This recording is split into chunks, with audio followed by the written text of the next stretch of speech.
for defense, and they worked fairly well, but nevertheless, a third of Allied casualties occurred in the trenches. There were a lot of shelling of trenches. Dan Carlin, the great podcaster that we've referred to previously, he has a very interesting insight on this. And he argues that the 4 years of World War I may have been the most hellish of any war, at least in modern history. He said you didn't want to be a soldier. If you had to pick a war to be a soldier in, World War I would have to be one of your last choices. And the reason for this is, unlike in World War II and other wars in which the armies often moved, in World War I, they mostly stayed put, at least on the Western Front. The other fronts are a little bit different, but on the Western Front, you didn't move around a lot. It was not a war of movement. And this meant that the soldiers had to fight where they also lived. Bodies had to be buried very close to where the soldiers stayed, and often shellings and the digging of more or deeper trenches caused these bodies to be unearthed. So that's how horrific is that, Scott? Yeah, I mean, there's nothing like this. In the Middle Ages, you wouldn't be entrenched for long periods of time in the same way because your tactics wouldn't account for it. Even up into the early... Regardless of the outcome of the big game this weekend, you could be the... On top of economic challenges posed by the Empire opening up to the globe. On the 15th of June, 1840, a conference in London, presided over by Lord Palmerston, and including both Austria and Russia, presented Mehmet Ali with an ultimatum. He must withdraw all his troops from northern Syria and Crete and return the Turkish fleet to Istanbul. If he agreed to do so, he would be recognized as hereditary Pasha of Egypt and Pasha of southern Syria, but just for his lifetime. But if he refused, the British and Russian fleets would together put Egypt and Syria under a blockade. When Mehmet Ali refused the offer, the British and Russians were as good as their word, and in addition landed an expeditionary force and defeated the Egyptian army. Finally, Mehmet Ali agreed to back down and to accept the deal. The negotiations among the great powers of Europe demonstrated the suspicion each had of the influence wielded by the others in the Ottoman Empire, and particularly fearful lest another power should gain an untoward advantage, whether strategic, territorial, or commercial.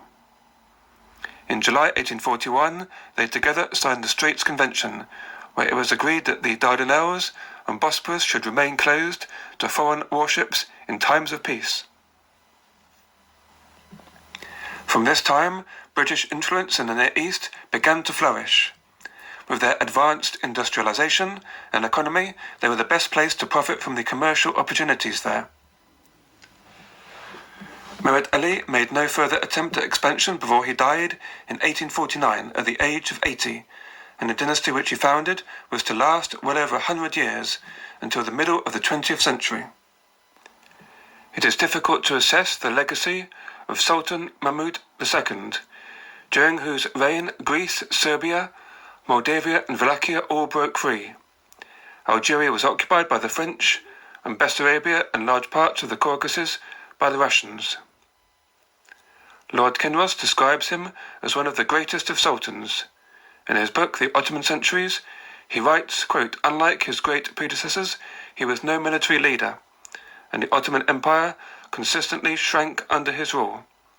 But internally, thanks to his ability as a ruler and his foresight as a planner, he had begun perceptibly to rise from its decline, breaking the shackles of a rigid, reactionary order to move slowly ahead in the direction of a modernized, liberalized state." End quote.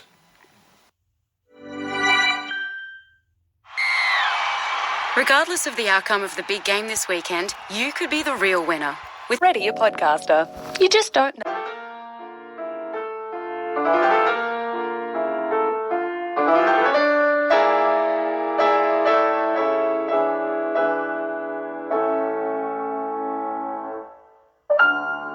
Promulgation of the so-called Edict of Gülhane, he calculated on demonstrating to the European powers the sincerity of Ottoman efforts to modernize their state and their capacity to participate on equal terms, and at the same time to show a willingness to address concerns about the welfare of the Sultan's non-Muslim subjects.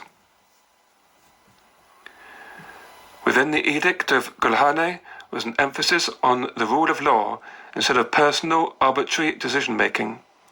But its application was very uneven across the empire. Various factors bedeviled the implementation of the reforms: instinctive resistance to change from above, lack of money and trained personnel, an underdeveloped infrastructure, and a largely illiterate population. Caroline Finkel, in her book Osman's Dream, writes, quote, "The promise of equality for all before the law was not one to be easily assimilated in Ottoman society, since Islam enshrines three significant inequalities: those of believer and unbeliever, master and slave, male and female," end quote. And she points to the problems in particular of charging a common tax regardless of religion, where beforehand Muslims and non-Muslims were subject to different tax systems. Virginia Axan, in her book Ottoman Wars 1700 to 1870, describes the period of Tanzimat, or reform, as one of immense upheaval, as the Muslim population found their privileged status in society undermined by new laws concerning equality, on top of economic challenges posed by the empire opening up to the global economy. The reforms and reaction against them are indicative of the long struggle of an Ottoman Muslim dynasty and its bureaucracy to join the nations of Europe on its own terms. From the point of view of Moscow and Tsar Nicholas I, the propping up of the Sultan's power was most likely not seen as a permanent solution. The key was finding arrangements with one or two of the other great powers on how to divide up the spoils at a time when the empire finally collapsed. The election of a conservative government, headed by Sir Robert Peel in 1841 in London, known to be less hostile to the Russians than the previous Whig administration, gave Nicholas hope of bringing the British round to his partition plans. In 1844, he made a sudden arrival in London which surprised everyone. His impromptu visit was one of many signs of a growing rashness in his behaviour. After 18 years on the throne, he had begun to lose those qualities which had characterised his early rule: caution, conservatism and reserve, and he became inclined to impulsive behaviour. When in London, he argued that the time had come for the European powers to step in and to partition up the Turkish territories to avoid a chaotic scramble over their division. Robert Peel and his foreign minister, Lord Aberdeen, hinted that they were ready to go ahead with such a plan, but only when the need arose, and they did not see that yet. The Tsar left England with the false impression that the British had essentially agreed with him to start work on the partitioning of the Ottoman Empire. The British government, however, felt that they had made no such commitment, and that their conversations with the Tsar were no more than an exchange of opinions, and certainly not anything binding in a formal sense. And so seeds of miscomprehension had been sown which were to lead, within a decade, to major hostilities. The Tsar's visit did nothing to dispel the British distrust of Russia that had been building for decades, both in government and among the public. Nicholas's brutal suppression of a Polish rebellion in 1830 had outraged public opinion in Western Europe and dealt his reputation a blow from which it never recovered. Then, in the year 1848, when revolutions broke out across Europe, Nicholas actively worked to suppress the uprisings across Central and Eastern Europe. In June, Russian troops crossed the river Prut into Moldavia, and in August moved on to Wallachia, where they put down a revolt. The next year, the Tsar responded to a desperate plea for help from the young new Emperor of Austria, Franz Joseph, to help regain control of Hungary, which was in revolt. Under military pressure from both a massive Russian army and a revived Austrian force, the Hungarian rebels capitulated. These actions cemented Nicholas's image as a reactionary and brutal autocrat in the eyes of many in the West. They read about the Tsar's dreaded secret police, the Third Section, about the prevalence still of serfdom in Russia and how industrial development there was negligible. In short, Russia was seen as a country with a primitive economic and financial system, yet it was still feared on account of its imperial ambitions and its military potential. The various revolutions which swept Europe in 1848 are described in a previous podcast. In the late spring and early summer of that year, regimes were falling like dominoes, or where rulers survived forced into implementing widespread reform in the face of popular uprisings. As the year progressed, however, the various governments recovered their nerve and initiative and pushed back the revolutionary wave. In many cases, they were able to revert to a situation similar to beforehand and to get away with very moderate reform. But none could go back exactly to the way things were before the revolutions, and each looked to new methods to assert their authority. All of them recognized the need to focus on the economic distress which had been at the root of the revolutions, so each focused on economic development. In Spain and Piedmont, for example, new ministries were created for commerce, education and public works. Restored princely regimes in the German states borrowed heavily to build railways, bridges, canals and schools. Everywhere on the continent, the state took over the central direction of railway building, the major source of the economic boom of the 1850s. Press censorship shifted from the ineffective pre-revolutionary attempt to stop articles being published to surveillance of those who wrote them, together with an increasing willingness of governments to use the press for their own propaganda. Europe after 1848 was thus not the same as the one of the Vienna settlement of 1815. After a lengthy period in which the great powers had worked together to maintain the status quo, the year 1850 inaugurated 2 decades of rapid change and violent upheaval on the international scene. The most successful rulers realized that the preservation of order and stability required radical measures to co-opt the masses into the support of the state. They also saw that nationalism was becoming increasingly powerful and determined to exploit it for their own purposes.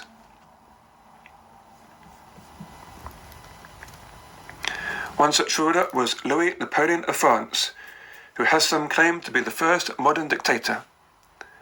A nephew of Napoleon Bonaparte, he first came to power in France in December 1848, elected to the position of president after the fall of the monarchy earlier the same year. 3 years later, on the 2nd of December 1851, when the National Assembly refused to allow a revision of the Constitution, which would have given him a second term as president, he organized a coup. The Assembly was dismissed and Royalists and Republicans arrested.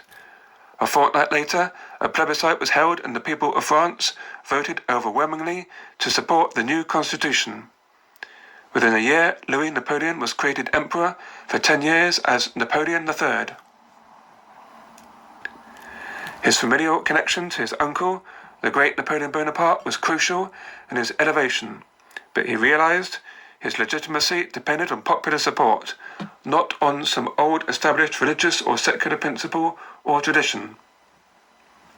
From an early stage, he promised to restore France's fortunes and positions on the European stage with bold statesmanship abroad. He invested heavily in economic development and encouraged the creation of new banks, which helped finance a boom in railway construction during the 1850s. This stimulated the iron, steel and engineering industries, and the emperor also embarked on a major program of public works. The regime was bolstered in 1854 by a huge increase in the police force, tenfold in Paris. The number of police commissioners was doubled, and the rural gendarmerie, 14,000 strong, was strengthened to about 25,000 officers. The police hounded opponents of the regime and imprisoned those who dared to publish attacks on it. Above all, the army became a central bulwark of the regime, its pay, prestige and conditions raised. As well as playing to the Bonapartist tradition, Napoleon III relied heavily for his political support on the French Catholic Church, which had seen itself threatened by the revolutionary outbreak of 1848. An opportunity for him to brandish his credentials with the Church and at the same time restore French glory and prestige was presented by the events in the Ottoman Empire and the competition among great powers for influence there. As described in the previous episode, he sought to gain Catholic support by backing the claims of Catholic monks against those of the Orthodox religion to access to the Church of the Holy Sepulchre in Jerusalem against those of Orthodox monks backed by Moscow. The issue quickly became a proxy for the rival ambitions of the two powers in the Middle East, where Napoleon III was keen to clear the way across the Isthmus of Suez, still nominally under Ottoman control. Sultan Abdul Majid, faced with these rival claims, was not sure the best action to take. The Russian ambassador in Istanbul, Alexander Menshikov, took a particularly aggressive stance towards the Ottoman government. Aged 66, he had little experience of diplomatic negotiation, having spent his career in the armed forces, where he had gained a reputation as a forceful and determined officer. In February 1853, he presented the Sultan with several notes from the Tsar concerning the question of Orthodox subjects in the Ottoman territories, especially in the Holy Lands. The most demanding was an international agreement to be drawn up to give Russia what amounted to sovereignty over all Orthodox subjects of the Sultan. Fearing the Russian response if he declined, Abdul-Majid kept negotiations going while at the same time approaching the British and French about naval aid. The French responded immediately, and by April they had a fleet anchored at Athens. Lord Aberdeen, the Prime Minister of Britain, was more reluctant to get involved militarily. Hoping for a diplomatic solution, he sent former British Ambassador Stratford Canning to Istanbul, who persuaded the Sultan to reject the Russian treaty proposal. An old Etonian, Canning had spent most of his life in Turkey.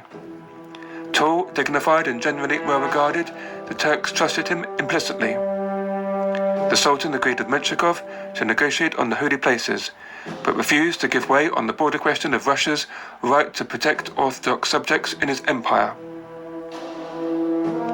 On the 5th of May, Menshikov made an ultimatum and declared if it was not signed within 5 days, he would leave Istanbul and break off diplomatic relations. With Canning urging the Sultan to hold firm, the Ottoman cabinet rejected the ultimatum. Menshikov waited a few days hoping for the Turks to give way, before finally, on the 21st of May, taking down the Russian coat of arms from the embassy and departing for Odessa. A few days later, the Tsar decided to carry out his threat and to invade the Orthodox territories of Moldavia and Wallachia, thereby triggering the Crimean War.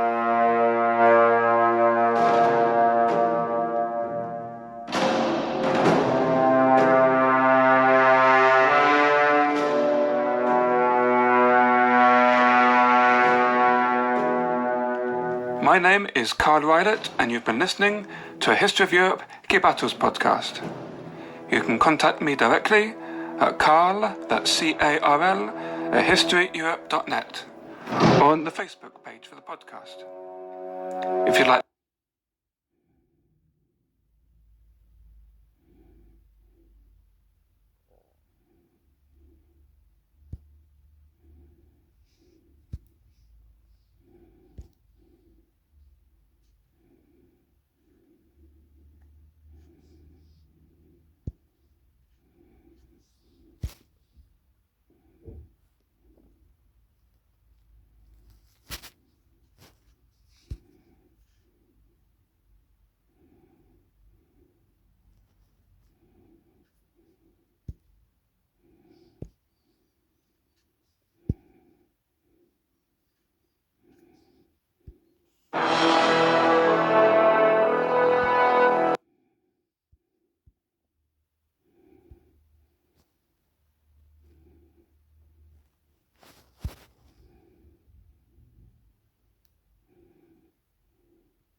I'm here. Oh, this can record. Oh, whoa, yeah, what blood. Thank you. Thank you. I love you too. I love you too. Chicka chicka poo poo poo poo poo poo. Ah, fuck you, fuck you, fuck you. I love you too.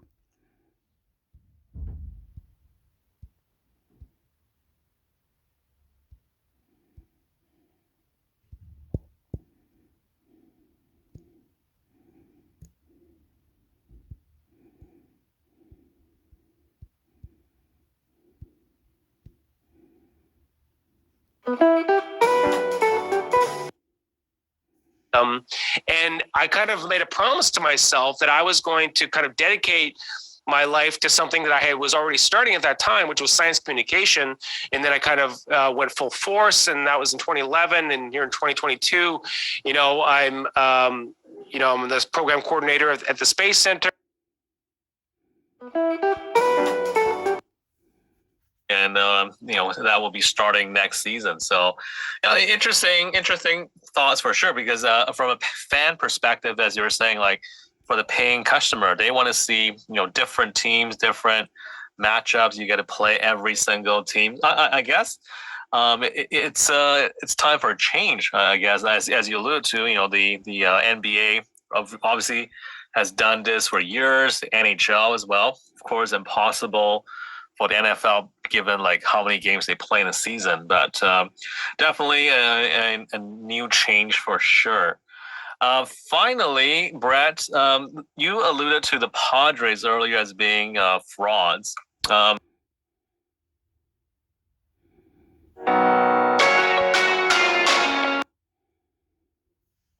Because they control every aspect of our life and of our interaction. They set the rules. That's why we need an independent institutions that would be equally distant from everyone that seeks their help.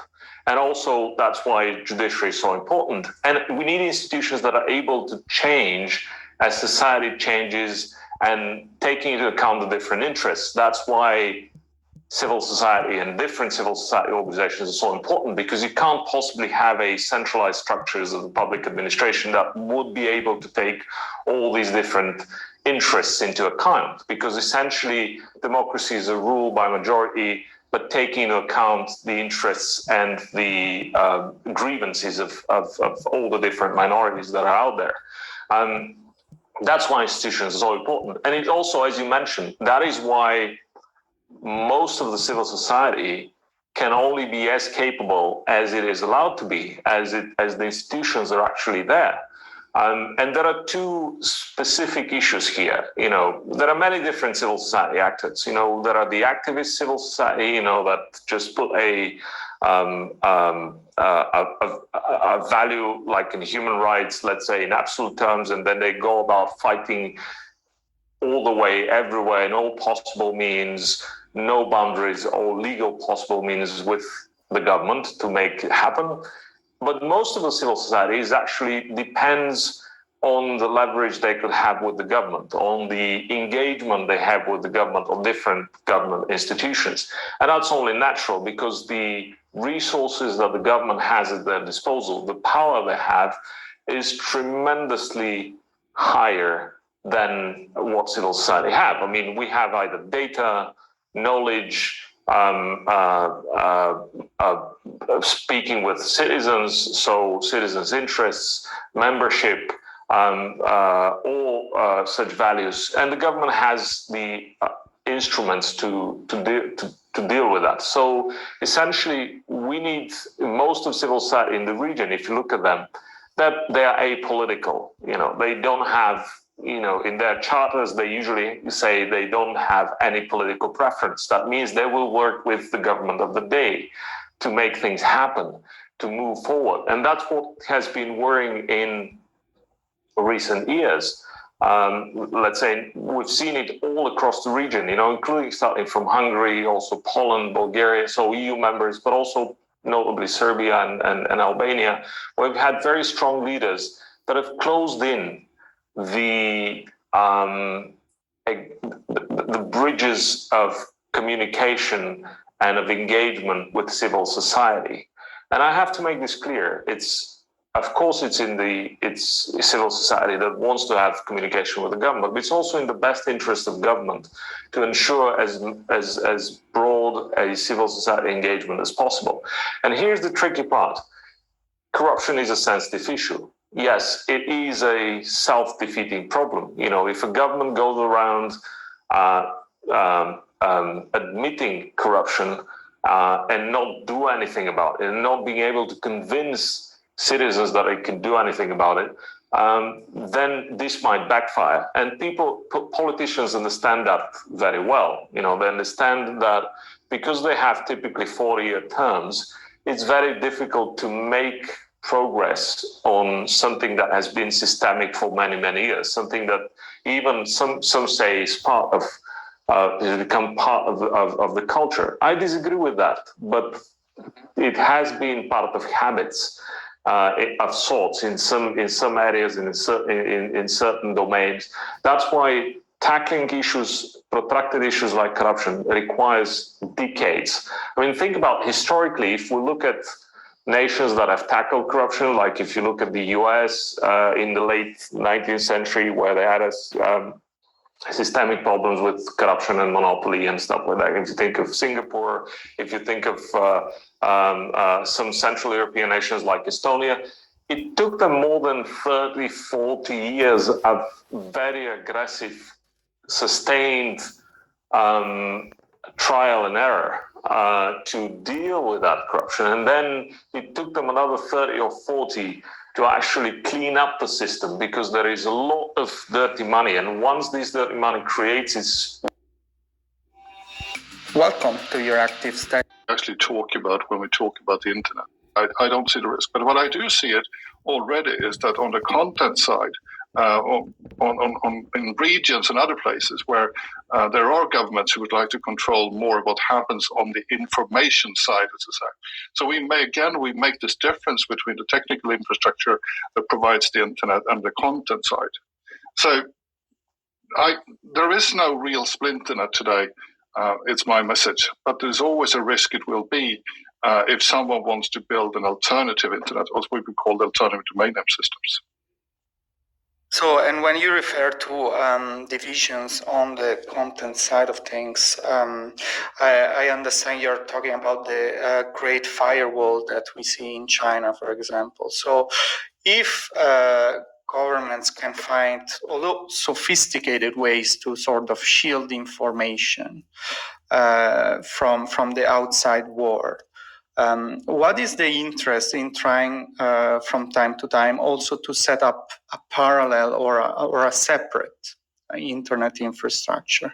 There are many ways to approach this question. But let's go back to what I tried to say before, is that one of the reasons why you have this interoperable internet is that everybody uses the same parameters, but everybody can also choose. It's a voluntary system, really. Everybody volunteers to use this internet that ICANN and the ecosystem provides versus something else. But if you choose something else, let's say that the country chooses something else. Let's say the country goes offline of the internet and goes and creates its own internet. They will not be able to connect to the rest of the world. So if a country, for instance, is very dependent on exports or imports or trades or anything else, if they create their own internet technically on the side, they can't trade anymore. And I always say when you talk about those things that you should think about it. You have to be careful about how you word what the differences really are. Of course, there are countries and regions around the world who don't want to have a public communication on top of the internet. But there's a difference. What ICANN is not involved in that. That's something that politicians and other ones decide on. ICANN only provides the identifiers to make the internet possible. We don't control what happens on top of the internet. So going back to China, I wanted to ask you your thoughts on the Chinese proposals, or shall we say the Chinese vision of the internet. There have been several proposals coming from Chinese telecom companies, especially in the context of ITU. What is ICANN's position to these proposals? The IP proposal from, I think, Huawei, or what they call the new IP, first of all, is technically, for an old guy like me, it doesn't sound like IP at all. It's an attempt, it's another attempt to try to change how the the identifiers on the internet, the protocols and the standardization is working on the internet. I mean, in our world, they could take that to the standardization forums that already exist, propose that, have it discussed, and if it gets adopted, it gets adopted. The way they do this, one of the problems with all this, I have to admit, is the fact that there are 5.3 billion internet users today that all is using the existing IP protocols. And for someone to introduce a new IP protocol which disconnects your users from the rest of the world and the rest of the internet, I think it's a hard sell. If you don't go through organizations like IETF, that actually you can have a standardization discussion. To think that you can sort of impose this on internet users around the world, I think it's going to be really hard. And yet we see every couple of years new proposals emerging within ITU, always coming from Beijing. The latest one being this IPv6 plus. Do you see an evolution in the Chinese vision of the internet compared to the initial new IP proposal? It's hard for me to sort of comment on individual, there has always been proposals from different countries and different regions and companies about doing alternatives. And Russia, for instance, thinks that the ICANN model, the multi-stakeholder model, should be transferred to under ITU, for instance. That debate has always happened. But we also see a lot of countries countries coming out in support of the current model, because it's really hard. Which problem are you trying to solve? And when it comes to the new set, I always ask when I see any proposals from any country, any company, I say, which is the problem you're trying to solve? And many times it's a question about governance. That someone would like to have an increased control over the content of the internet, or actually who gets a domain name and who can be on the internet itself. And if you believe in the internet as we do, as a positive force, we often see that we have many supporters in that thing. We have many supporters over that opinion.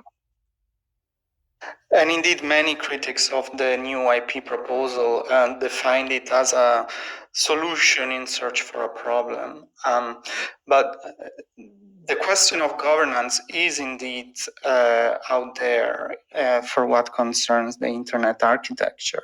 The criticism that from where the Chinese, sometimes Russian, but we have seen also from other countries have started these proposals is that the internet is a very US-centered architecture. So, for instance, you have the majority of root servers hosted in the US. ICANN itself was under the US Department of Commerce until a few years ago. So, can you tell us how would you react to this criticism? That is actually quite wrong. I mean, we just held an ICANN public meeting in The Hague, hosted by the Dutch government, with which are participants from over 100 countries. And the next meeting is coming up in a couple of weeks, where we have a meeting in Kuala Lumpur in Malaysia. ICANN staff works out, I think, in 32 countries today, and we have offices around the world. And I always ask the question, okay, tell me how the ICANN model is US-centric. We're not even undemocratic. I mean, the ICANN community multi-stakeholder model is a very democratic organization. By giving voice to people all around the world to be participating in the governance discussion, I think we've been able to solve problems that the world has never, we have solved problems the world has never seen before. You're right that there was a contractual link between the US and ICANN, and that ended in 2016. But more importantly, I mean, in Europe, the European telcos carry internet traffic. I mean, the European service providers like Spotify, Booking.com, and Zalando provide content carried over the internet. Europe is the home of technology companies like Nokia and Ericsson that sell hardware to carry internet traffic.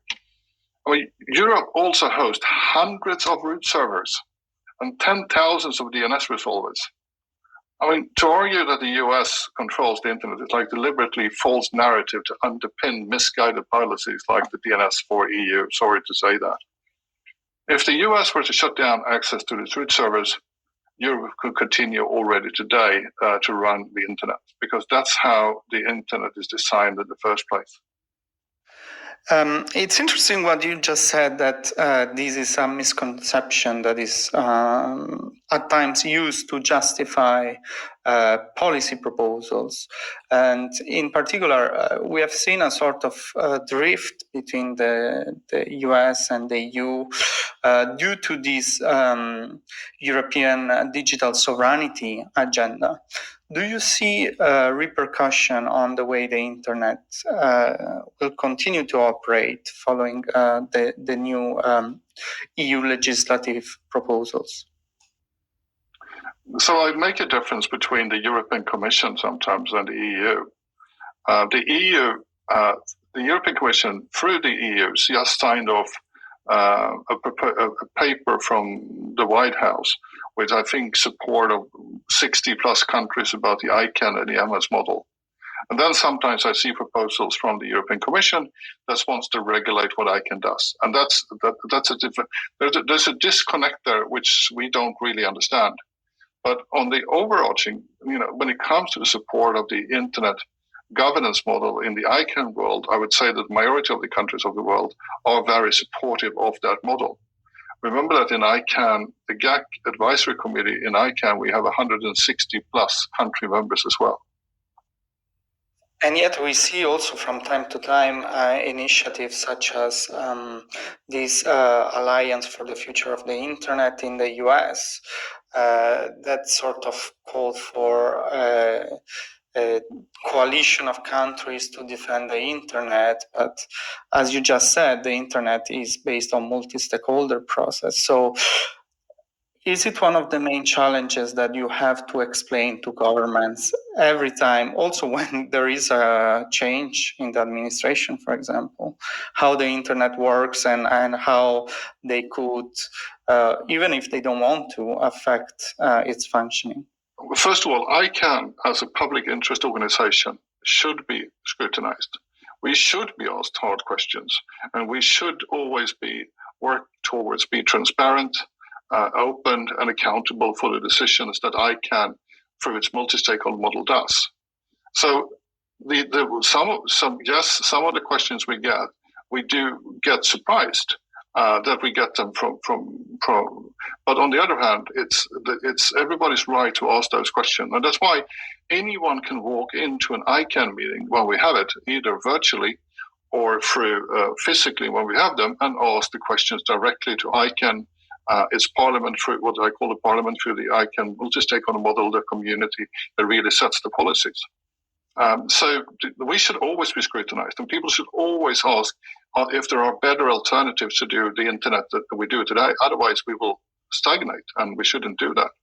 Take an example, one of the biggest challenges we have today is to make sure that we broaden the usage of the internet itself by making sure that people who doesn't use Latin script, read from left to right, can easily access internet using their own keyboard, their own language, their own social narrative, which is one of the big challenges that we have in front of us to make sure that the next billion users could go online, and that's one of the. It's a big challenge we have in front of us. We also need people from all over the world to make that happen. So it's not like the internet is done. I think we are started. Goran Marby is the CEO of ICANN. Thank you, Goran. Thank you very much for inviting me. That's all we got time for this week. Don't forget to sign up to our free Tech Brief newsletter to stay on top of tech news and digital policy development in the EU and beyond. Also, don't forget to subscribe to this podcast published on Apple Podcasts, Spotify, Stitcher, and Amazon Music. This episode was produced with the technical help of Avi Chiori. I'm Pierluca Bertuzzi, and thank you for listening.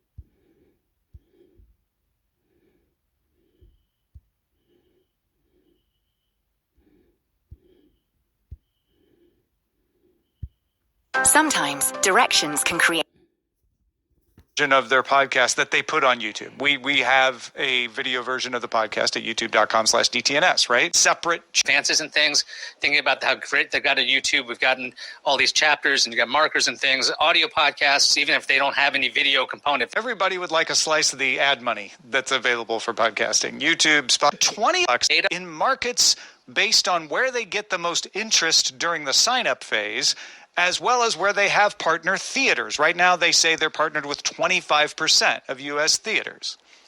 So Insider says prices will vary by zip code, just like prices at theaters. Tiers will be around $10, $20, or $30 a month. You'll get a number of credits per month to use on tickets.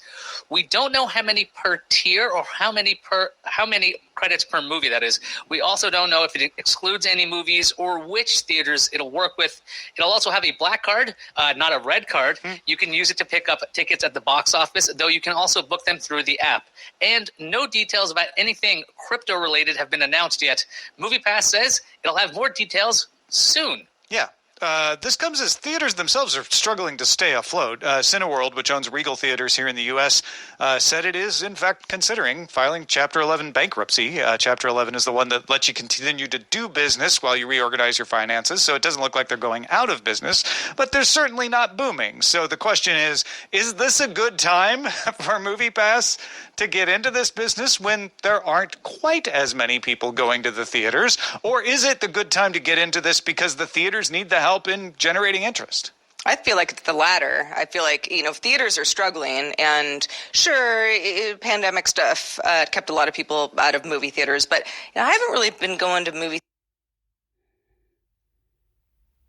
SBS live streams and visit inclusion-program name connected to their identity. The future direction of daily 10-minute business and finance news wrap for this Wednesday, the 24th of August 2022.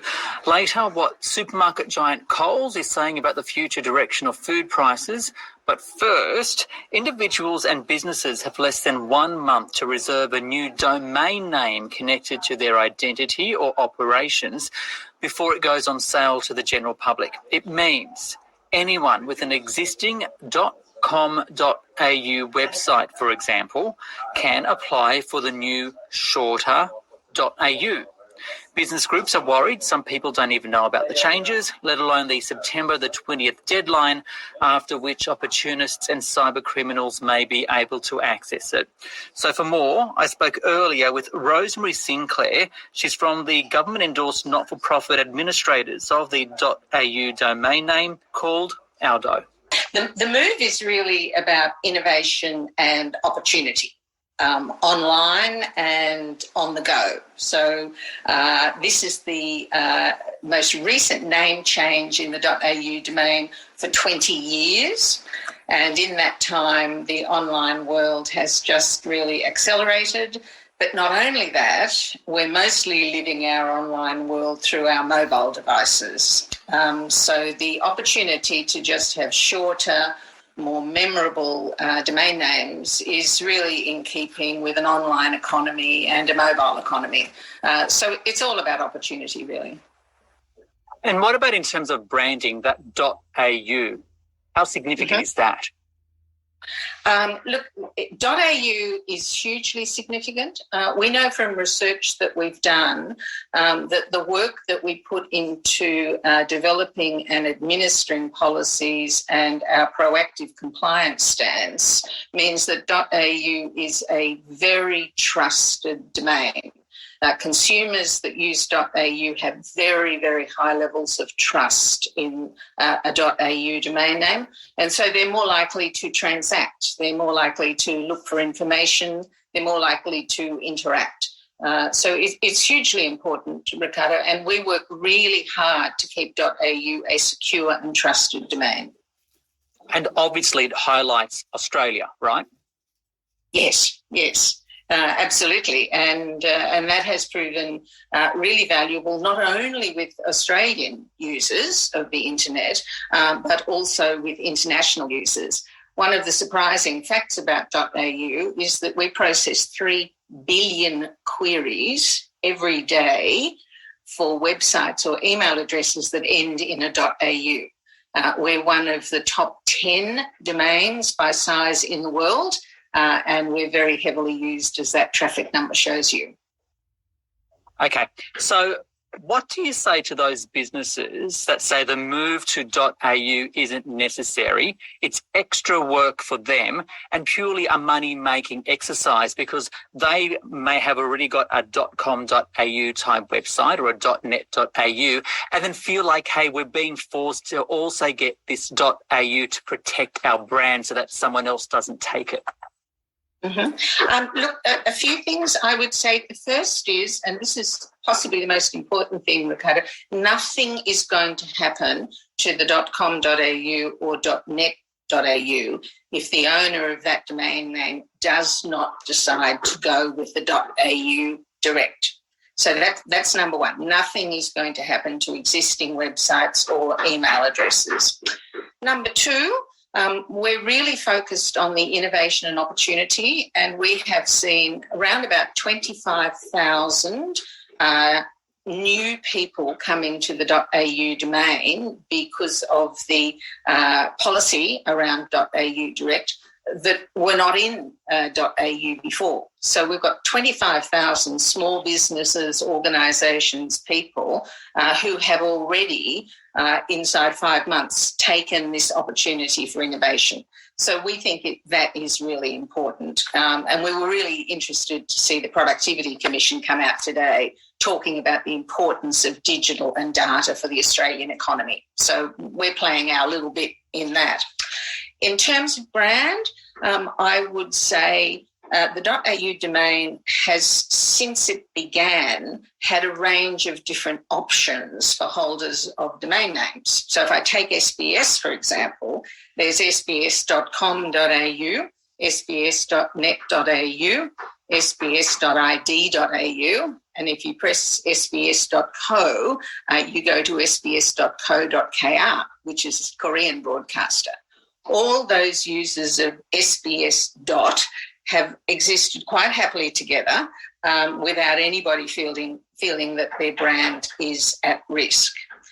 If people are concerned about brands, the very best thing you can do is get a trademark. That's where the protection starts and is strongest.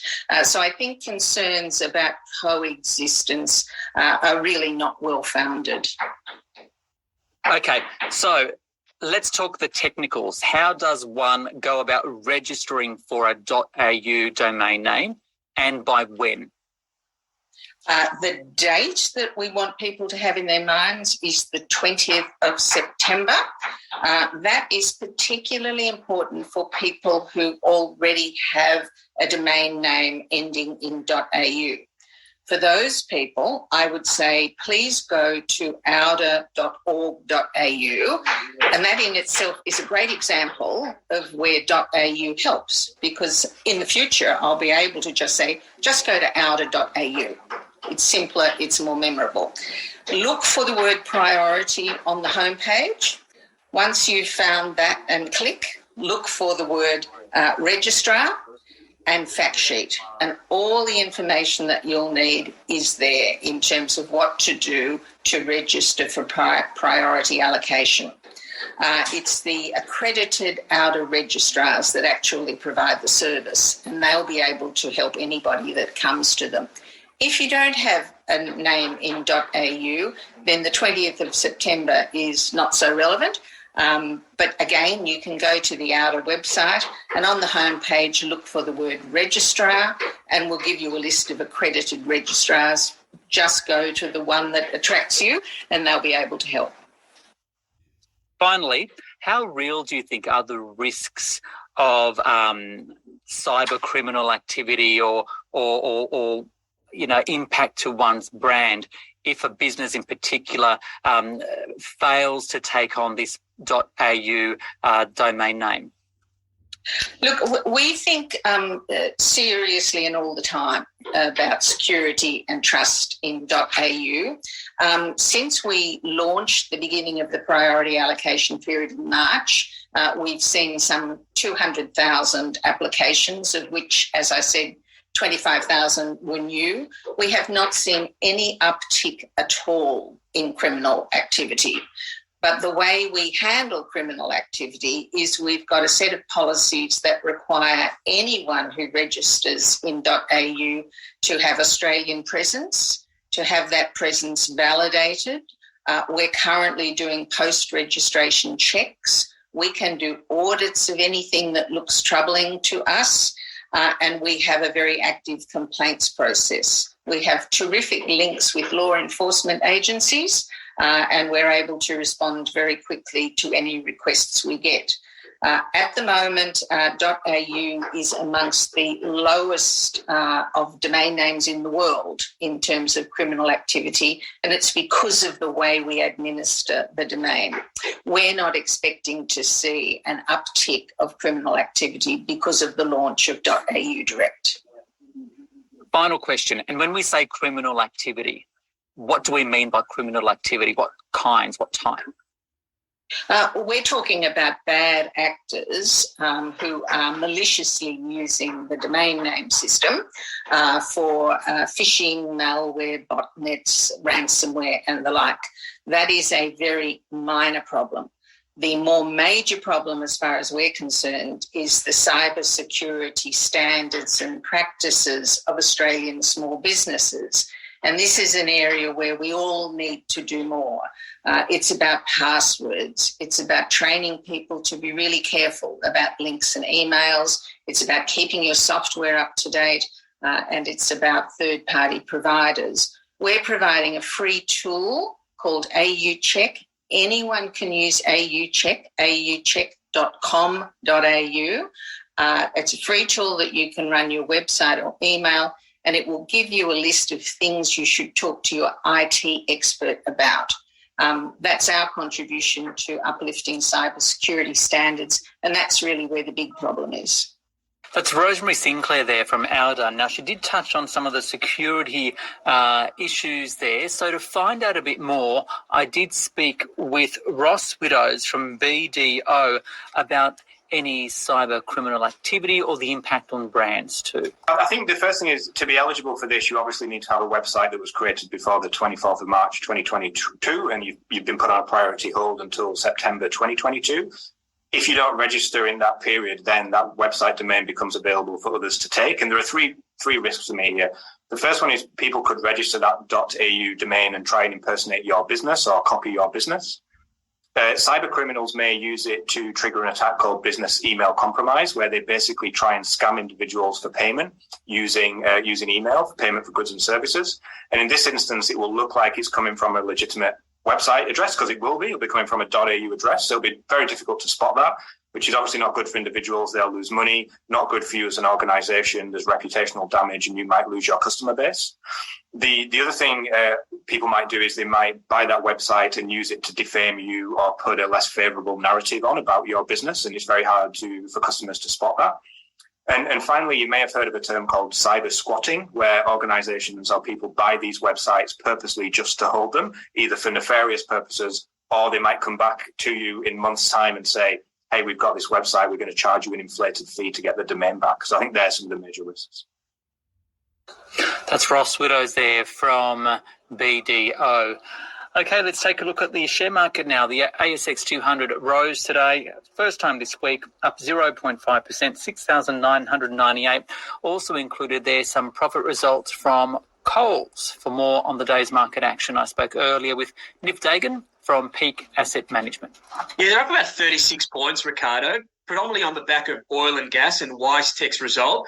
WiseTech reported a really strong uplift in earnings on the back of high revenue. So that's really been the key driving force in today's session.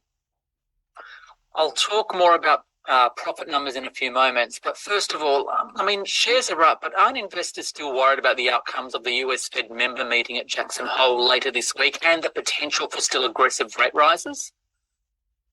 Look, absolutely. We have seen bond rates in the US pick up with the US dollar.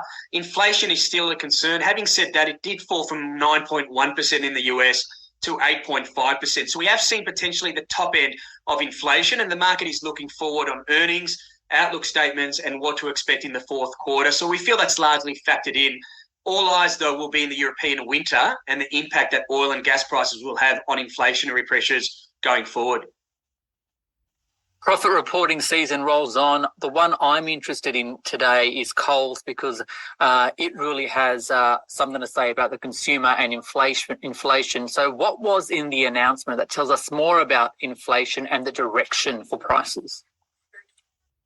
Look, Coles reported a $1.05 billion profit on the back of $39.4 billion in sales. The stock market didn't like the report, down 5%, and that's largely back on higher commodity prices, supply chains, inflation, and rising cost pressures, especially staff and labour.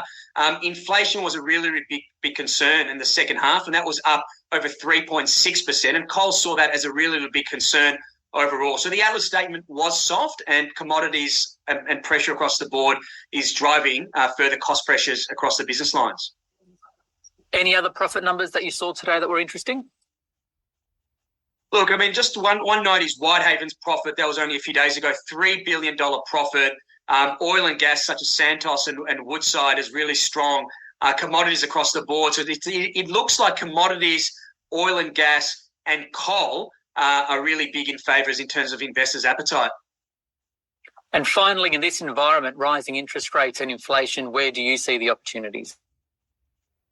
Look, it comes down to commodities and it comes down to consumer staples. If consumer confidence and business confidence does improve, and we do expect that to happen towards the latest part of the year, as the market's starting to price in actually interest rates falling, we do expect commodity prices, consumer staples and technology to outperform leading into 2023. That is Niv Dagan there from Peak Asset Management. This SBS On The Money podcast is provided for informational purposes only. The content on this podcast should not be understood as... Okay, finish now, man. Yo, people in Australia, hug me, Australia, hug me, Australia, hug me. YouTube channel intermixhector, I love you, listen and reply, sexy and you know it, sport, punch up, love you, YouTube, ba, goo, ba, goo, bye, intermixhector YouTube channel. I love you. Subscribe. YouTube. Australia, Chileno. What you have? Question, please. How do you? Excuse me. Behave. Be nice, please.